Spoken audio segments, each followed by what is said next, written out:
السلام علیکم ورحمۃ اللہ تعالی وبرکاتہ۔ امید ہے تمام دوست اب آپ خیر و عافیت سے ہوں گے۔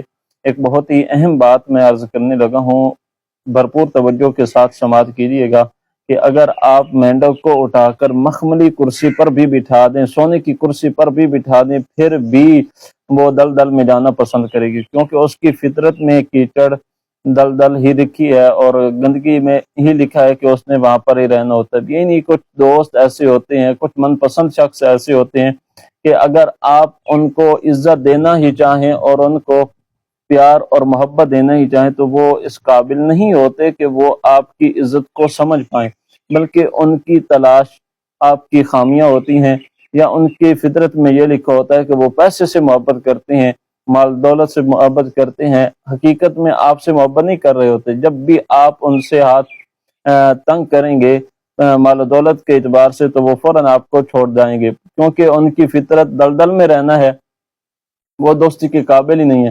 تو ایسے دوستی کرنے سے پہلے ایسے لوگوں کو ضرور پرکھ لینا چاہیے کہ کیا وہ دوستی کے قابل ہیں بھی صحیح، کیا وہ عزت کے قابل ہیں بھی صحیح۔ اگر ہم اس کو عزت دیتے ہیں تو کیا وہ عزت کے بدلے عزت دے ہی سکتے ہیں یا نہیں دے سکتے۔ لیکن پھر بھی اپنے حصے کا کام ضرور کیجیے، نہ چاہتے ہوئے بھی ان کو عزت ضرور دے دیجیے۔ اگر وہ بدلہ نہ بھی دے سکے تو اللہ رب العزت ضرور بدلہ دے گا۔ جزاکم اللہ خیر۔ السلام علیکم ورحمۃ اللہ تعالی وبرکاتہ۔